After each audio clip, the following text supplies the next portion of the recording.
നമസ്തേ. തകർക്കപ്പെട്ട ക്ഷേത്രങ്ങൾ പരമ്പരയുടെ പുതിയ അധ്യായത്തിലേക്ക് എല്ലാവർക്കും സ്വാഗതം. മലപ്പുറം ജില്ലയിൽ എടയൂർ പഞ്ചായത്തിൽ തിരൂർ താലൂക്കിലുള്ള എടയൂർ പഞ്ചായത്ത് 17-ാം വാർഡ് സ്ഥിതി ചെയ്യുന്ന വടക്കുംപുറത്തുള്ള തിണ്ടലം മഹാദേവ ക്ഷേത്ര ഭൂമിയിലാണ് ഇന്ന് ഞങ്ങൾ എത്തിച്ചേർന്നിട്ടുള്ളത്.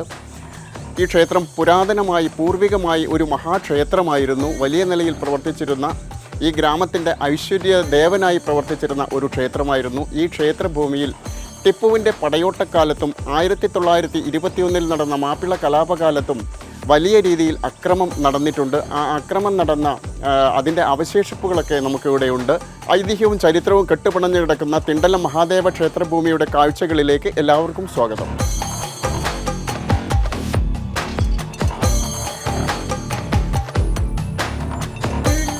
കിഴക്കോട്ട് ദർശനമുള്ള തിണ്ടലം മഹാദേവ ക്ഷേത്ര ഭൂമിയുടെ ശ്രീകോവിലിൻ്റെ മുൻവശത്തിലാണ് ഇപ്പോൾ ഞാൻ നിൽക്കുന്നത്.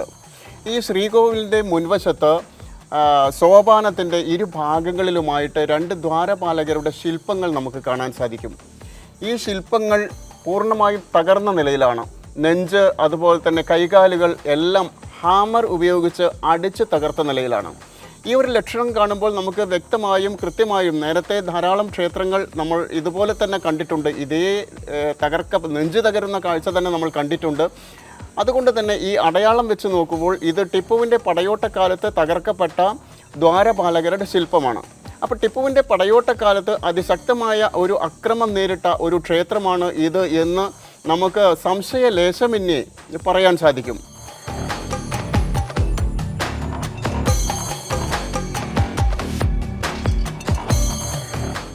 സോപാനം, ദ്വാരപാലകരുടെ ശില്പം തകർത്തതുപോലെ തന്നെ ആ കാലഘട്ടത്തിൽ ഈ സോപാനവും പൂർണ്ണമായി തകർത്തു.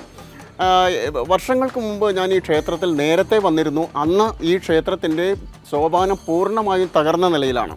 ഇന്ന് ഞങ്ങൾ വന്ന സമയത്ത് ഇത് പുനരുദ്ധാരണത്തിൻ്റെ ഭാഗമായിട്ട് ഈ സോപാനം ഒന്ന് പുതുക്കി നിർമ്മിച്ചിട്ടുണ്ട്.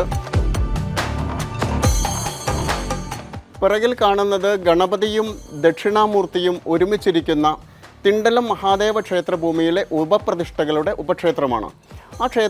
ആ ഉപപ്രതിഷ്ഠ ഇരിക്കുന്ന ആ ക്ഷേത്രത്തിനകത്തേക്ക് നമ്മളൊന്ന് കണ്ണോടിച്ചാൽ നമ്മുടെ ഹൃദയം നടുങ്ങിപ്പോകുന്ന ഒരു കാഴ്ചയാണ് കാണാൻ സാധിക്കുക. ടിപ്പുവിൻ്റെ പടയോട്ടക്കാലത്ത് ഈ ക്ഷേത്രം പൂർണ്ണമായി തകർത്ത സമയത്ത് ഗണപതിയുടെ വിഗ്രഹവും ദക്ഷിണാമൂർത്തിയുടെ വിഗ്രഹവും പൂർണ്ണമായും അടിച്ചുടച്ചിരിക്കുകയാണ്.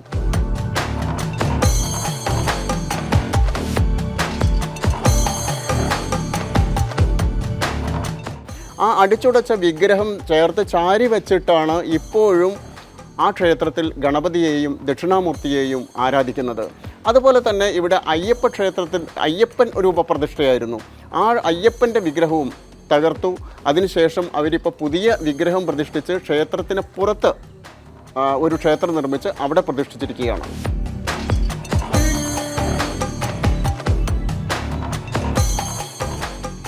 പുരാതനമായിട്ട് ഇങ്ങനെ കാട് മൂടിക്കിടക്കുന്ന ഒരു ക്ഷേത്രമാണ് ഇത്.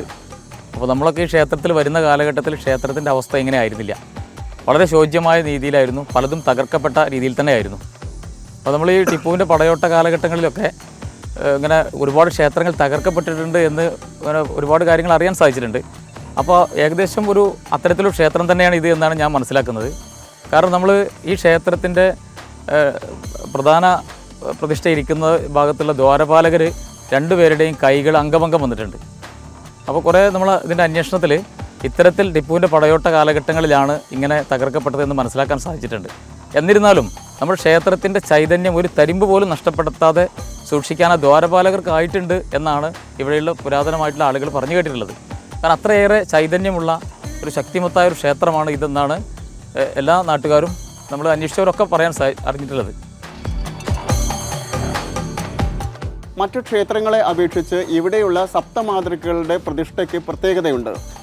നമ്മൾ ധാരാളം ക്ഷേത്രങ്ങൾ കണ്ടിട്ടുണ്ട്. ആ ക്ഷേത്രങ്ങളിലൊക്കെ സപ്തമാതൃക്കളെ കണ്ടിട്ടുണ്ട്. പക്ഷേ ഇവിടുത്തെ ശില്പം നോക്കൂ, എത്ര 6 അടിയിലേറെ നീളമുള്ള ഒരു സപ്തമാതൃക്കളുടെ ഒരു ശില്പമാണുള്ളത്. പക്ഷേ നിർഭാഗ്യകരമെന്ന് പറയട്ടെ, ടിപ്പുവിൻ്റെ പടയോട്ടക്കാലത്ത് ഈ സപ്തമാതൃക്കളുടെ വിഗ്രഹവും പൂർണ്ണമായും അടിച്ചുടച്ചിരിക്കുന്നു. 2 വിഗ്രഹങ്ങളുടെ ഒരു അവശേഷിപ്പ് മാത്രമാണ് ഇവിടെയുള്ളത്. ബാക്കിയെല്ലാം എടുത്തു കൊണ്ടുപോയി, എല്ലാം കുഴിയായി കിടക്കുകയാണ്. അടിച്ചുടച്ച ഓരോരോ ഭാഗങ്ങളായിട്ട് ഏതാണ്ട് 8ഓളം കഷണങ്ങളായി അടിച്ചുടച്ചിരിക്കുകയാണ് ഈ സപ്തമാതൃക്കളുടെ ഈ ശില്പം.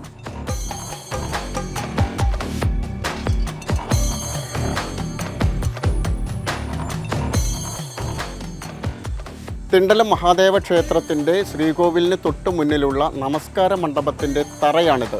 ഇവിടെയാണ് പഴയ കാലത്ത് നിരവധി നമ്പൂതിരിമാരും ഉയർന്ന ഈ ക്ഷേത്രത്തിൻ്റെ പൂജയുടെ ഭാഗമായിട്ടും ആരാധനയുടെ ഭാഗമായിട്ടൊക്കെ നമസ്കാരം ചെയ്തിരുന്ന ഒരു നമസ്കാര മണ്ഡപമായിരുന്നു ഇത്. ടിപ്പുവിൻ്റെ പടയോട്ടക്കാലത്ത് പൂർണ്ണമായും അടിച്ചു തകർത്തിരിക്കുകയാണ്. അന്ന് തകർത്തതിൻ്റെ അവശിഷ്ടമായിട്ട് ഇപ്പോൾ തറ മാത്രമാണ് ഇപ്പോൾ അവശേഷിക്കുന്നത്.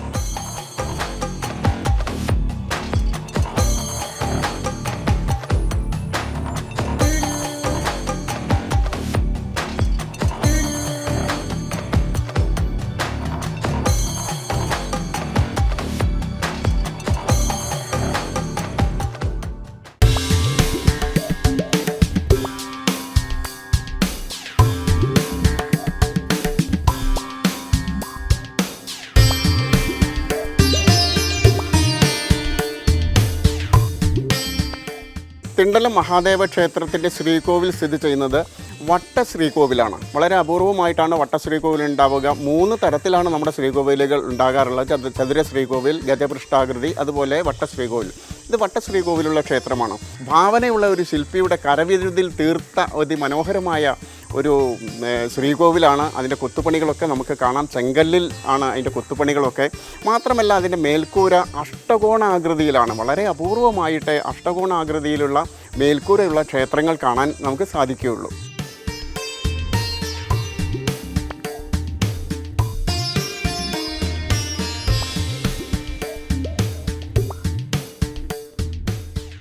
ഇവിടെ പല ഭാഗങ്ങളിലും ഉപക്ഷേത്രങ്ങളുടേതായാലും ശരി, മറ്റോ നാലമ്പലത്തിൻ്റെ ഭാഗങ്ങളായാലും ശരി ഒക്കെ തകർന്ന് കിടക്കുകയാണ്.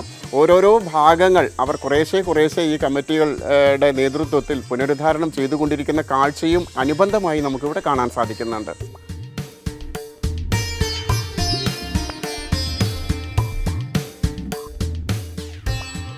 ഈ ക്ഷേത്രഭൂമിയിലും ഈ ക്ഷേത്രത്തിൻ്റെ അകത്തും നമ്മളൊന്ന് സൂക്ഷ്മമായി പരതിയാൽ തകർക്കപ്പെട്ട നിരവധി അവശിഷ്ടങ്ങൾ കണ്ടെത്താൻ സാധിക്കും. ഇപ്പോൾ എൻ്റെ തൊട്ടു മുന്നിലുള്ളത് പൂർണ്ണമായും അടിച്ചുടച്ച ഒരു ബലിക്കല്ലിൻ്റെ അവശിഷ്ടമാണ്. നിരവധി കഷ്ണങ്ങളായി കിടക്കുകയാണ്. ഇവിടെ തന്നെ പല ഭാഗങ്ങളിലും ഈ അവശിഷ്ടമുണ്ട്.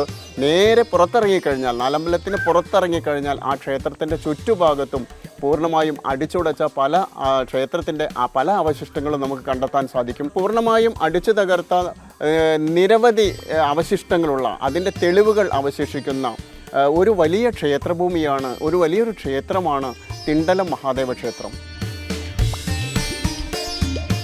എൻ്റെ തൊട്ടു മുന്നിൽ കാണുന്ന ഈ ഒരു തറ ശിവൻ്റെ കാവൽമാടമാണ്. ഇത് പഴയ കാലത്ത് ഒരു ഗോപുരം മാതിരി ഉണ്ടായിരുന്ന ഒരു അതിമനോഹരമായ ഒരു വാതിൽമാടമായിരുന്നു. അത് പൂർണ്ണമായും തകർത്തിരിക്കുകയാണ്. ഇപ്പോൾ അതിൻ്റെ ഒരു തറ മാത്രമാണ് നമുക്ക് കാണാൻ സാധിക്കുന്നത്.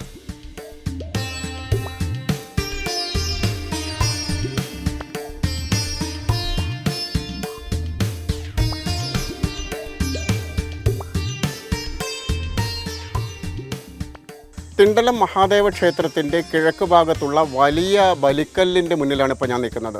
ഈ ബലിക്കല്ല് ടിപ്പുവിൻ്റെ പടയോട്ടക്കാലത്താണോ ഇനി മാപ്പിള കലാപകാലത്താണോ എന്ന് അറിയില്ല. ഈ ബലിക്കല്ല് പൂർണ്ണമായും അടിച്ചുടയ്ക്കാൻ ഒരു വിഫല ശ്രമം നടന്നതിൻ്റെ ഒരു തെളിവ് ഇവിടെയുണ്ട്.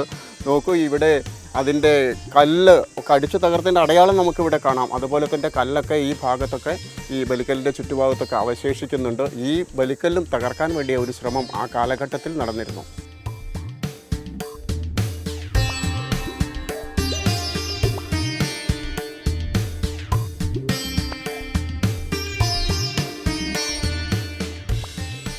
മലപ്പുറം ജില്ലയുടെ പല ഭാഗങ്ങളിലും ഏതാണ്ട് 20ഓളം മഹാക്ഷേത്രങ്ങളിൽ ഞങ്ങൾ കടന്നു ചെന്നിട്ടുണ്ട്. അവിടെയൊക്കെ ഇങ്ങനെയുള്ള വലിയ ബലിക്കല്ലുകൾ കാണാൻ സാധിച്ചിട്ടുണ്ട്. പല ബലിക്കല്ലുകളും പൂർണ്ണമായും തകർന്നതാണ്. അതുപോലെ നിങ്ങൾ ഓർക്കുന്നുണ്ടോ എന്ന് വിചാരിക്കുന്നു, ഞങ്ങൾ നേരത്തെ ചെയ്ത ഒരു വീഡിയോ ഉണ്ട്. വെണ്ണായൂർ സുബ്രഹ്മണ്യ ക്ഷേത്രത്തിൻ്റെ സുബ്രഹ്മണ്യ മഹാവിഷ്ണു ക്ഷേത്രം. ആ ക്ഷേത്രത്തിലും ഇതുപോലെ തന്നെ ടിപ്പുവിൻ്റെ പടയോട്ടക്കാലത്ത് ടിപ്പുവിൻ്റെ സൈന്യം വലിയ ബലിക്കല്ല്, വലിയ കമ്പിപ്പാര വെച്ച് മറച്ചിടാൻ ശ്രമിച്ച സമയത്ത് കമ്പിപ്പാര പൊട്ടിയിരിക്കുന്നത് ഞങ്ങൾ നിങ്ങളെ കാണിച്ചിട്ടുണ്ട്. അതുപോലെ ഈ ഒരു ബലിക്കല്ലും തകർത്ത് ഇളക്കി മറിച്ചിടാൻ ഒരു ശ്രമം നടന്നിരുന്നു എന്നാണ് നമുക്ക് ഇതിൻ്റെ പരിക്കുകൾ കാണുമ്പോൾ മനസ്സിലാവുന്നത്.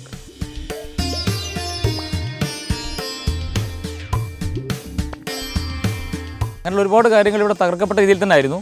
പക്ഷേ ഇപ്പോൾ നമ്മൾ കുറച്ച് ആളുകൾ എല്ലാവരും കൂടി ഒത്തുചേർന്നുകൊണ്ട് ഈ ക്ഷേത്രത്തെ ഒന്ന് പുനരുദ്ധാരണം നടത്തണമെന്ന് തീരുമാനിക്കുകയും അതിൻ്റെ അടിസ്ഥാനത്തിൽ നാട്ടിലൊരു എല്ലാവരുമായി ബന്ധപ്പെട്ടിട്ടാണ് ഇന്ന് ക്ഷേത്രം ഈ നിലയിലെത്തിയിട്ടുള്ളത്. കുറച്ച് വർഷങ്ങൾക്ക് മുമ്പ് ക്ഷേത്രം ഇങ്ങനെ ആയിരുന്നില്ല. ഈ പ്രധാന ക്ഷേത്രമൊക്കെ ആകെ ഒടിഞ്ഞു തൂങ്ങി ഒരു വല്ലാത്ത അവസ്ഥയിലായിരുന്നു.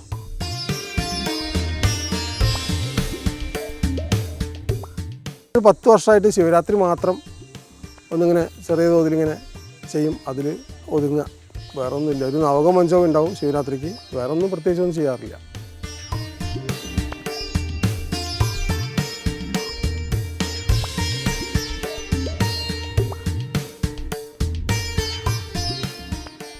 പാരമ്പര്യവും ചരിത്രവും കെട്ടുപിണഞ്ഞു കിടക്കുന്ന നിരവധി ക്ഷേത്രങ്ങൾ നമ്മുടെ കേരളത്തിൽ അങ്ങോളം ഇങ്ങോളമുണ്ട്. അതിലൊരു ക്ഷേത്രമാണ് തിണ്ടലം മഹാദേവ ക്ഷേത്രം. നിങ്ങൾ ഒരിക്കലെങ്കിലും ഇത്തരം ക്ഷേത്രങ്ങളിൽ ഒന്ന് സഞ്ചരിച്ച് അത്തരം ക്ഷേത്രങ്ങളുടെ ചരിത്രവും അതുപോലെ തന്നെ ആ പുനരുദ്ധാരണ പ്രക്രിയയിലൊക്കെ നിങ്ങൾക്ക് സഹായിക്കണം.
തിണ്ടലം മഹാദേവ ക്ഷേത്രത്തിൻ്റെ തൊട്ട് ഈ കാണുന്ന ക്ഷേത്രം എന്ന് പറയുന്നത് ഉപക്ഷേത്രമായിട്ടുള്ള മഹാവിഷ്ണുവിൻ്റെ ക്ഷേത്രമാണ്.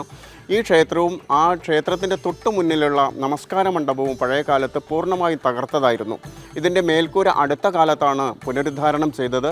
അതുപോലെ തന്നെ പൂർണ്ണമായും അടിച്ചു തകർത്ത ഈ നമസ്കാര മണ്ഡപം ഒരു ഭക്തൻ സ്പോൺസർ ചെയ്ത് ഇത്രയും ആക്കി വെച്ചിട്ടുണ്ട്. ഇനി അതിൻ്റെ ബാക്കി പ്രവർത്തനമുണ്ട്. കമ്മിറ്റി ഇതിൻ്റെ പുനരുദ്ധാരണ പ്രവർത്തനത്തിൻ്റെ ആളുകൾ അതിൻ്റെ പൂർത്തീകരണത്തിനുള്ള ഒരു ശ്രമത്തിൽ കൂടിയാണ്.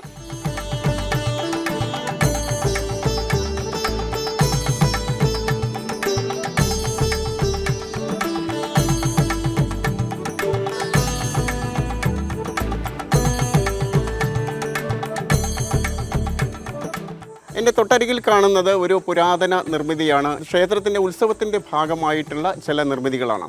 ഇത് ക്ഷേത്രത്തിനകത്ത് വിഷ്ണുവിൻ്റെ വാതിൽമാടമാണ്.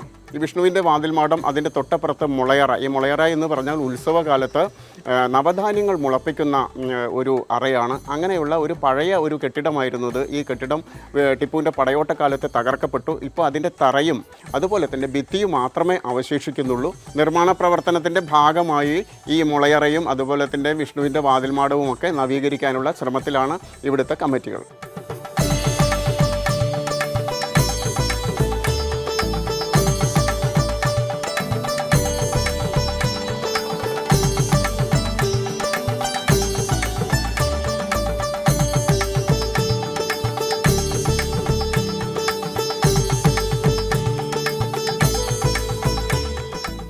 അവശേഷിക്കുന്നത് ഇപ്പോൾ നാലമ്പലത്തിൻ്റെ ഇതായി കാണുന്ന ഭിത്തി ഈ ഭാഗങ്ങളുണ്ട്. പിന്നെ ചുറ്റമ്പലം ഇല്ലായിരുന്നു ഒട്ടും. അതിപ്പോൾ ഞങ്ങളിപ്പോൾ ഈ 4-5 പേര് കൂടിയിട്ട് ഇങ്ങനെ ആൾക്കാരെ കൊണ്ട് സ്പോൺസർ ചെയ്ത് കുറേശ്ശെ ഇങ്ങനെ ചെയ്തുകൊണ്ട് വരികയാണ്.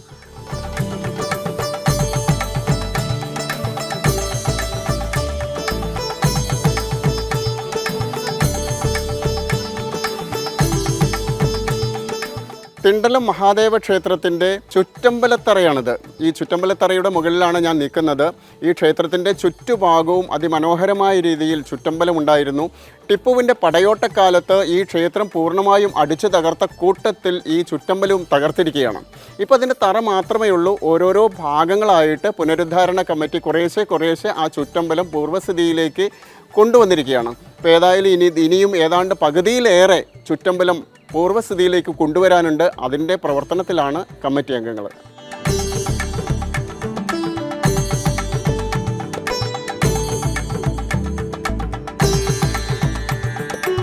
ദേവസ്വം ബോർഡിൻ്റെ കീഴിലാണ് അമ്പലം അനവധി കാലങ്ങളായിട്ട്. ആ ദ്വാരപാലകന്മാരൊക്കെ വളരെയധികം പൊട്ടി നാശമായി കിടക്കണ കണ്ടാൽ തന്നെ ഇന്ന് മനസ്സിലാക്കാൻ ബാക്കി കാര്യങ്ങളൊക്കെ.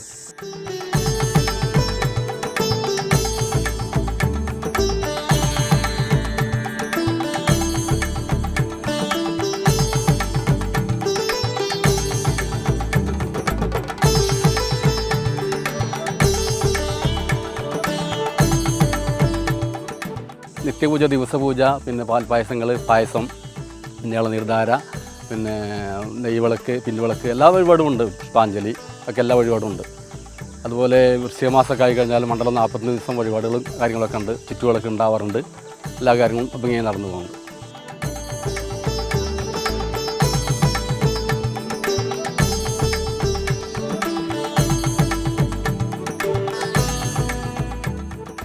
മൂന്ന് ജീവനക്കാരുണ്ട് ഇവിടെ. അതിലിപ്പോൾ കഴക്കാരൻ വയ്യാന്ന് പോലെ റിട്ടയറായി.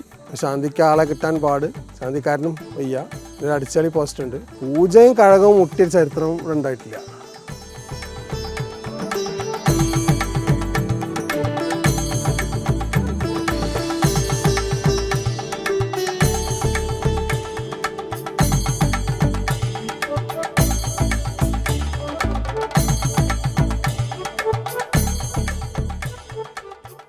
തിണ്ടലം മഹാദേവ ക്ഷേത്രത്തിൻ്റെ ഇപ്പോൾ നമ്മുടെ കയ്യിലുള്ള ഈ ദേവസ്വത്തിൻ്റെ കയ്യിലുള്ള ഈ കമ്മിറ്റിയുടെ കയ്യിലുള്ള ഭൂമി 1 ഏക്കർ 77 സെൻറ്റ് സ്ഥലമാണ്. ഈ 1 ഏക്കർ 77 സെൻറ്റ് സ്ഥലത്തിൻ്റെ ചുറ്റുഭാഗത്തും പഴയ കാലത്ത് ആനപ്പള്ള മതിലുണ്ടായിരുന്നു. ആനപ്പള്ള മതിൽ ഇപ്പോൾ നമ്മൾ പരിശോധിച്ചാൽ ആനപ്പള്ള മതിൽ കാണാൻ സാധിക്കില്ല. അതേസമയം ആനപ്പള്ള മതിലിൻ്റെ അവശിഷ്ടങ്ങൾ അങ്ങിങ്ങ് കാണാം. ആ ഒരു കാലഘട്ടത്തിൽ ആനപ്പള്ള മതിൽ തകർത്തുകൊണ്ടായിരിക്കണം ഈ ക്ഷേത്രത്തിന് നേരെ അക്രമം നടന്നത് എന്നാണ് വിശ്വസിക്കേണ്ടിയിരിക്കുന്നത്. അതുപോലെ തന്നെ ഈ ക്ഷേത്രത്തിൻ്റെ ദർശനം എന്ന് പറയുന്നത് കിഴക്ക് ഭാഗത്തേക്കാണ്. ആ കിഴക്ക് ഭാഗത്ത് ഇവിടെ നിന്നും കുറേ ദൂരെ ഉള്ള ഒരു സ്ഥലം, കാളപ്പറമ്പ് എന്നൊക്കെ പറയുന്ന സ്ഥലമുണ്ട്. ആ സ്ഥലം പൂർണ്ണമായും ഈ ക്ഷേത്രത്തിന് അവകാശപ്പെട്ടതായിരുന്നു. ഇന്ന് അത് പൂർണ്ണമായും ഈ ക്ഷേത്രത്തിലേക്കുള്ള വഴി പോലും മുടങ്ങിക്കിടക്കുന്ന ഒരു ദുരവസ്ഥയിലാണ് ഈ ക്ഷേത്രം ഇന്ന് സ്ഥിതി ചെയ്യുന്നത്.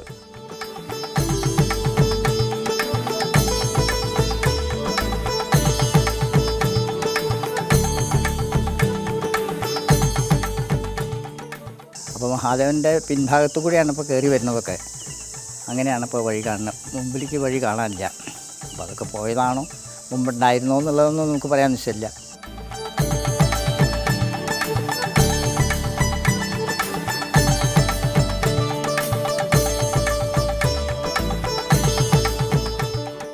ഈ ക്ഷേത്രത്തിന് ഒരുപാട് ഭൂമിയുണ്ട് എന്നാണ് പഴമക്കാർ പറഞ്ഞു കേട്ടിട്ടുള്ളത്. ഇതിൻ്റെ ഈ മുൻവശത്ത് തന്നെ കാളപ്പറമ്പ് എന്നാണ് അറിയപ്പെടുക. പഴയ കാലഘട്ടങ്ങളിൽ ഇവിടെ വലിയ ഉത്സവം നടന്നിരുന്നതാണ്. കാളയും അങ്ങനെയുള്ള ഒരുപാട് വലിയ വലിയ പരിപാടികളായിട്ട് നടന്നിരുന്നതാണ്. പിന്നെ ഈ ക്ഷേത്രം തകർക്കപ്പെട്ടതിന് ശേഷം ഈ ക്ഷേത്രത്തിൻ്റെ കാര്യങ്ങളൊക്കെ പറഞ്ഞ പോലെ ദൈനംദിന പൂജ വരെ മുടങ്ങുമെന്നൊരു സാഹചര്യം ഉണ്ടായി. പക്ഷേ എന്നിരുന്നാലും ഈ പനക്കാട്ട് ഇല്ലത്തെ ആളുകൾ ആ ദൈനംദിന പൂജ മുടക്കാതെ തന്നെ എല്ലാ കാര്യങ്ങളും ഭംഗിയായിട്ട് നിർവഹിച്ചു വരുന്നു. അപ്പോൾ അതിന് ശേഷമാണ് ഈ ക്ഷേത്രം ഇവിടെ ഉയരണമെന്നും ഈ ക്ഷേത്രത്തിന് ഇങ്ങനെ കിടന്നാൽ പോരാ എന്നും നാട്ടിലെ ആളുകൾക്കൊക്കെ തോന്നിയത്. അതുകൊണ്ടാണ് ഞങ്ങൾ ഒരു 4-5 പേര് കൂടി ഒരു ചെറിയ കമ്മിറ്റി രൂപീകരിക്കുകയും നാട്ടിലെ ആളുകളുമായൊക്കെ സഹകരിച്ചുകൊണ്ട് ഈ ക്ഷേത്രം ഇത്ര രീതിയിൽ എത്തിയത്. എന്തായാലും ക്ഷേത്രത്തിന് നിരവധി ഭൂമിയുണ്ട് എന്നാണ് പഴമക്കാർ പറഞ്ഞിട്ടുള്ളത്. അതുമായി ബന്ധപ്പെട്ട് തിരിച്ചു പിടിക്കുന്നതിനുള്ള എല്ലാ ശ്രമങ്ങളും നമ്മുടെ ഭാഗത്തു നിന്നുണ്ട്. അതുപോലെ ട്രസ്റ്റി ആ കാര്യങ്ങളും ഒക്കെ ആയിട്ട് മുന്നോട്ട് പോകുന്നുണ്ട്.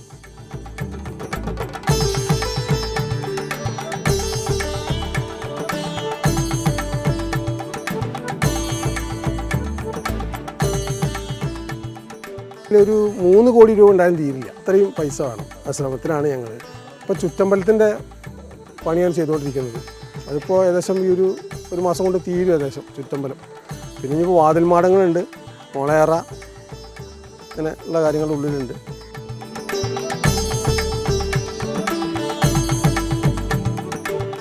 $36,000 പറ മിച്ചവാരം കിട്ടിയിരുന്ന അത്രയും സ്ഥലം ഉണ്ടായിരുന്നു എന്നാണ്. ഇപ്പോൾ ആക്ച്വലി നമ്മുടെ കയ്യിൽ 1 ഏക്കർ 77 സെൻറ്റ് സ്ഥലമേ ഉള്ളൂ. ബാക്കി ഇപ്പോൾ റീസർവേക്ക് കൊടുത്തിട്ടുണ്ട്. അത് കഴിഞ്ഞ് വന്നാൽ അറിയാം എത്ര സ്ഥലം ബാക്കി ഉണ്ടാവുന്നുണ്ട്. പല രീതിയിലും അന്യാധീനപ്പെട്ടും പല ആൾക്കാരും കൈവശപ്പെടുത്തി പോയിട്ടുണ്ട്. ഇപ്പോൾ കാളപ്പറമ്പ് എന്നൊക്കെ പറഞ്ഞ പറമ്പുകളൊക്കെ ഉണ്ട് ചുറ്റുഭാഗത്തൊക്കെ. അതൊക്കെ അമ്പലത്തിൻ്റെ ആയിരുന്നു എന്ന് പറഞ്ഞു കേൾക്കാണ്ട്.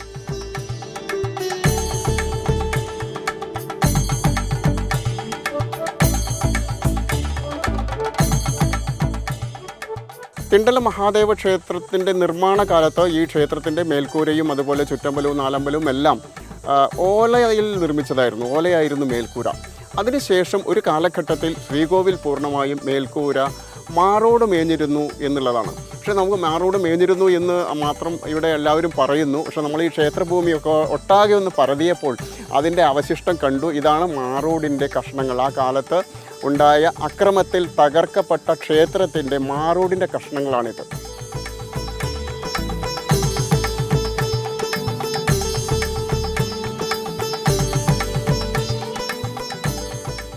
ഈ ക്ഷേത്രത്തിലേക്ക് എത്താൻ ഉള്ള ഒരു മാർഗം എന്ന് പറയുന്നത് വളാഞ്ചേരി ജംഗ്ഷനിൽ നിന്നും, വളാഞ്ചേരി നാലുംകൂടിയ ജംഗ്ഷനിൽ നിന്നും പെരിന്തൽമണ്ണയിലേക്ക് ഒരു റോഡുണ്ട്. ആ റോഡിലെത്തി ഏതാണ്ട് 2 കിലോമീറ്റർ മുന്നോട്ട് പോയി കഴിഞ്ഞാൽ കുളമംഗലം എന്ന ഒരു സ്ഥലമുണ്ട്. ആ കുളമംഗലത്തിൽ നിന്നും നേരെ ഇടത്തോട്ട് ഒരു റോഡ് പോകുന്നുണ്ട്. ആ റോഡ് കരേക്കാട് റോഡാണ്. ആ റോഡിലൂടെ ഏതാണ്ട് 4 കിലോമീറ്റർ വന്നാൽ ഈ ക്ഷേത്രത്തിൽ എത്തിച്ചേരാവുന്നതാണ്. നമ്മളെന്തായാലും പുനരുദ്ധാരണ പ്രവർത്തനങ്ങൾ നടന്നുകൊണ്ടിരിക്കുകയാണ്. ഇപ്പോൾ നമ്മുടെ ഈ ഇതിൻ്റെ പുരകളൊക്കെ ഉണ്ടല്ലോ, ചുറ്റുപുരമൊക്കെ ഫുള്ളായിട്ട് ഇങ്ങനെ പൂർത്തീകരിക്കുന്നതിന് വേണ്ടിയുള്ള ശ്രമമാണ്. അപ്പോൾ ഓരോ വർഷത്തെ ശിവരാത്രി ആഘോഷം പൂർത്തിയാകുമ്പോഴും അതിൻ്റെയൊക്കെ ബാലൻസും മറ്റു കാര്യങ്ങളൊക്കെ ഉപയോഗിച്ച് ഈ പ്രദേശത്ത് നല്ലവരായിട്ടുള്ള നാട്ടുകാരുടെ സഹകരണത്തോട് കൂടിയിട്ട് ക്ഷേത്രത്തെ ഒരു മനോഹരമായ ക്ഷേത്രമാക്കണമെന്നാണ് ഞങ്ങൾ ഉദ്ദേശിക്കുന്നത്. ഞങ്ങളുടെ പ്രദേശത്തിൻ്റെ ഒരു ഐശ്വര്യം തുളുമ്പുന്ന ഒരു ക്ഷേത്രമാണിത്. ക്ഷേത്രം നന്നായാൽ നമ്മുടെ പ്രദേശം തന്നെ നന്നാവുമെന്നാണല്ലോ സാധാരണ പറയപ്പെടാറ്. അതുകൊണ്ട് തന്നെ ഈ പ്രദേശത്തെ ഒരുപാട് ആളുകൾ ഈ ക്ഷേത്രവുമായിട്ടും ക്ഷേത്ര കമ്മിറ്റിയുമായിട്ടും നല്ല രീതിയിൽ സഹകരിച്ച് വരികയാണ്. അപ്പോൾ എന്തായാലും ക്ഷേത്രം ഒരു മനോഹരമായ ക്ഷേത്രമാക്കി മാറ്റണമെന്നാണ് ഞങ്ങൾ ഉദ്ദേശിക്കുന്നത്.